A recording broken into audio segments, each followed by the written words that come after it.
Tonight, call them modern outlaws. Warning about a problem spreading across America's streets. Bikers taking over the roads in New York, Philadelphia, Los Angeles. There's a crackdown on illegal dirt bikes and ATVs on New York City streets. Invasion of illegal ATVs and dirt bikes roared through the city this evening, causing highway headaches for other drivers and pedestrians. The way the bike life is looking right now, the news makes us look bad. The NYPD's efforts to crack down on illegal dirt bikes. Dirt bikes are not always street legal. There's a new breed of troublemakers on two wheels. Call them modern outlaws. The NYPD says it's making good on a promise to crack down on illegal bikes. We see them in large groups. The NYPD says it's heard complaints from residents. Police say most of the bikes are not registered or properly insured. There's a crackdown. Hundreds of people on dirt bikes and ATVs. Traffic weaving around cars. That Twitter hashtag, Bike Life, spreading the word about these biking extravaganzas.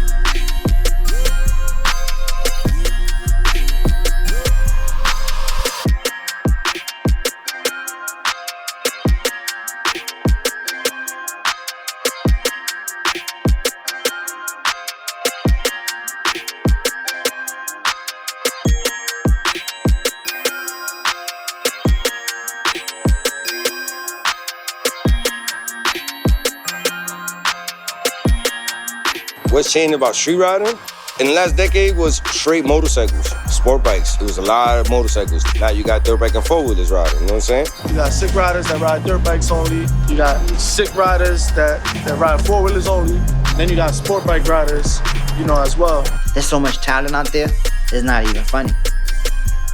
We have key riders like the Leaky, the Chads, myself. You got Workout. My favorite rider will be Workout. You can catch him on the gram. Workout Stunts. Leaky been doing this shit forever.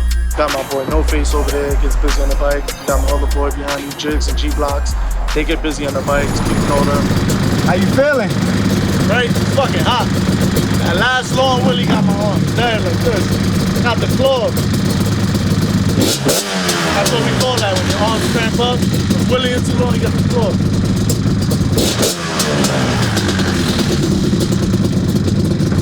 It's the hood Santa Claus. In the beginning, a bunch of people I grew up with, they were picking on me, saying I was showboating.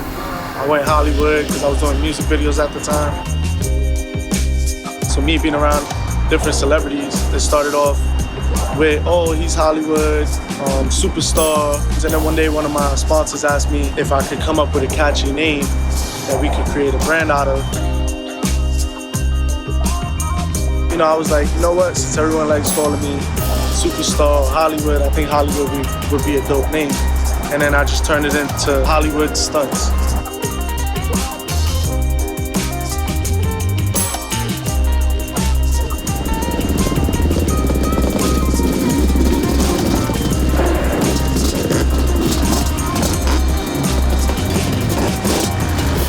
Y'all, there's Pop Smoke I'm listening to right now.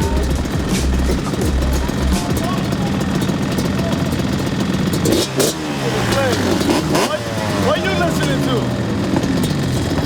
What you listening to? Yeah, man. Change that shit, nigga. Now turn up. You gotta put the reggaeton with song, What Dad was listening to yesterday, that country music.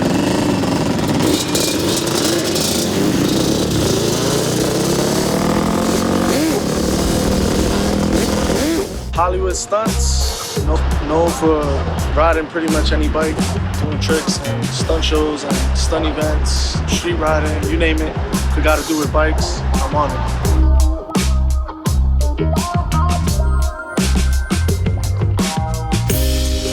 Hollywood Stunts, definitely another awesome rider. Hollywood Stunt started off on his Banshee. That was his means of transportation. The first time I met Hollywood, it was at a snap of a finger. We was friends. He's very humble. He's a good guy. My name is Dennis Diaz. My name is Teaspoon. I'm a stunt rider. My name is Tony the Tiger. I'm from Brooklyn. My name is Imani from Yonkers, New York, 914. That's what I rep.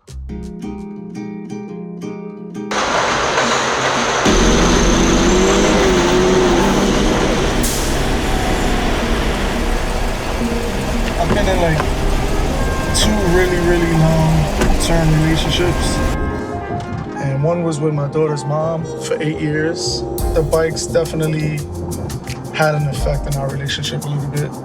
When I met my second long-term relationship, I actually warned her ahead of time. I was like, look, if you can't deal with me riding my bike and doing what I do, like, this won't ever work out. I was like, look, I host this event once a year. It's huge. People come from all over the world. I was like, you're gonna see why I'm so passionate and why I do what I do. I remember she took like a cab and went with like her best friend to the event. And when she got there, she couldn't believe how many bikes came up. She was like, yo, what the fuck is this? Like, this is crazy. Her and her friend was just like, they couldn't get over it. They were like, damn, this is nuts. 2013 would have been phenomenal. I always do my Hollywood's block party on a Sunday. So Saturday, we were getting a lot of text messages from police officers that I know telling me like, yo, we're on mandatory overtime. Everybody, all the police in New York have to work that day no matter what. But I do recommend you stop your ride. I was like, all right, I got a lot of people here that paid out of their pocket. If they want me to cancel it, I'm gonna cancel it. I put up the poll. People were mad that I even had the audacity to ask that question. So I just announced like the next day, like, all right, we're gonna do it. So the next day, I take a ride. When I get to this meetup spot, it looked like training for NYPD. Like, there was multiple flatbeds there. I don't know how many undercover cars. I don't know how many marked cars. There was about 50 to 100 cops just standing in the parking lot. The helicopter was out.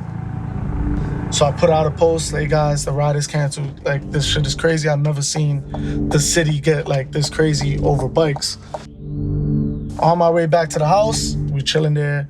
We're all on our phones, like looking at the shit that everybody's posting up on Instagram with the police. It was like really crazy. Out of nowhere, like 1,000 bikes pull up. I'm like, oh shit, they found out I'm here. Once the pack got there, I was like, yo, I gotta get them out of here. So I took them to a block where a lot of people that came from out of state went. I literally stood up on top of my bike, looked back at everybody, told everybody shut their bikes off. I was like, look guys, I'm sorry, but I'd rather you guys get home safe. I'd rather you guys get home with your bikes. And I'd rather, the attention we're getting, the negative attention we're getting to be avoided.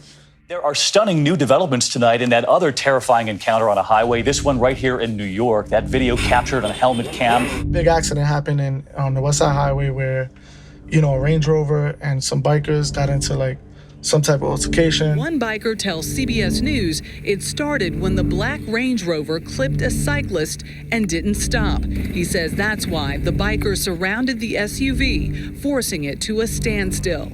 Range Rover ran over one of the riders, paralyzed him, and the bikers chased him down. A whole big deal.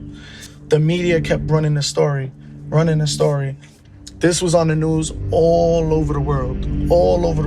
Jamie Leo, thank you for being here. You are the motorcyclist known as Hollywood Stunts, and you're also the organizer of the bike ride that really ended in tragedy.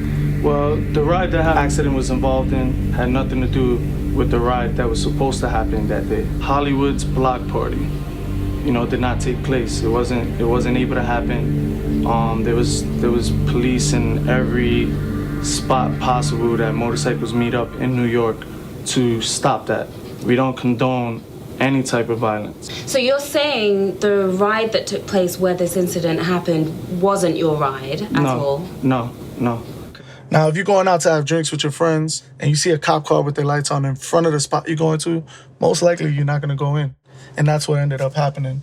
They were doing that to all my events. They were canceling shows and stuff that I had lined up.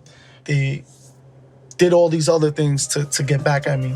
My main focus right now is just hosting legit events, traveling and learning the bike life culture in different countries and different states, and seeing what their version of bike life is versus my version.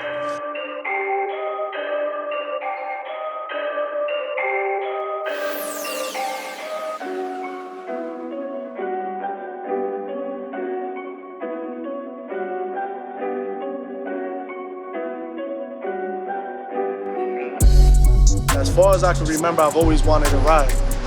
So growing up, my mom was not having it. She didn't want me nowhere near a bike. She used to always tell me, like, if you ever get a bike, it's when you move out my house. My first bike, honestly, was about this big. Like, they call it a pocket bike. My mom saw the little bike, didn't think anything of it. She thought it was harmless. You know, it's a little bike, carry it, just bring it in my house. She got comfortable with that. Maybe like a couple of months later, I went and bought me a dirt bike. I used to ride that dirt bike in my mom's basement. That's how I learned how to ride, to be honest. Don't smoke weed no more, bro. You mad impatient when you smoke weed. Yo, who we waiting for? Yo, we gonna go to the garage? Yo. Patient ass. I would hold it to the time, the clock and tick. You got the fucking weatherman. He's a weatherman report over here. Yo, it's gonna rain, gang. I might melt if I get touched by water. It's on 4 wheels, brother. It's like 90 degrees outside right now. If I get a little wet, I might be happy. That's what she said. That's what she said. In 2002, I just kind of like started building a name for myself, and then I started riding with Rough Riders. Rough Riders is part of why I even got started. The Rough Rider era started bike life for the world.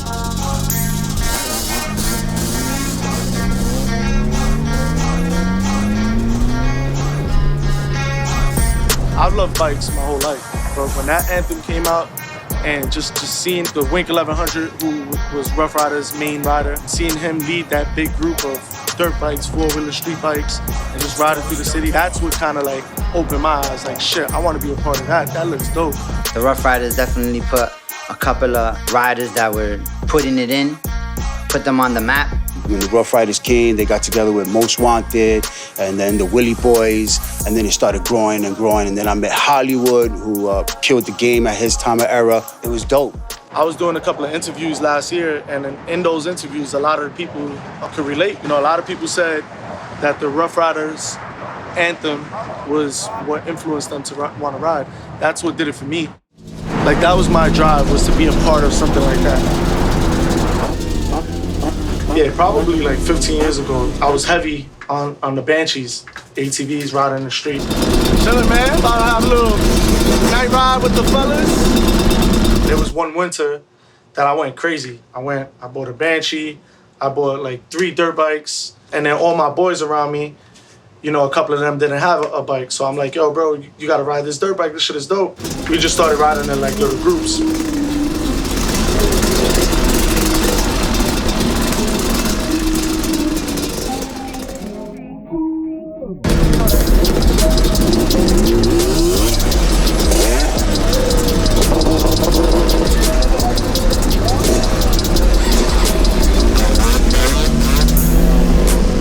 I remember Chad was a worm. Like, Chad was that dude that rides with you and you're like a little scared. Like, yo, this dude's gonna kill himself. We don't want this dude with us. Like, he had a hoopty bike. Like, that shit was trash.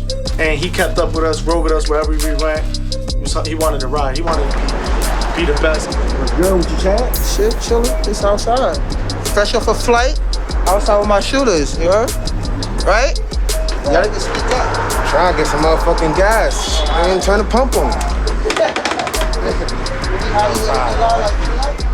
It's 10. Start it by yourself. Put 10 on there. Put the 10 on there. Yeah.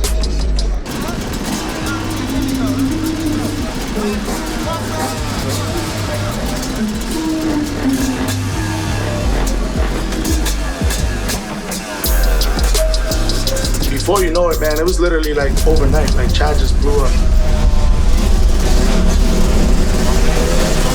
The way I met Chad was humble. Like, Chad was just grateful to ride with us. Chad is listening to country music. A lot of people don't know. He only listens to country music. Yo, Chad! Little baby, hats off. Hats off.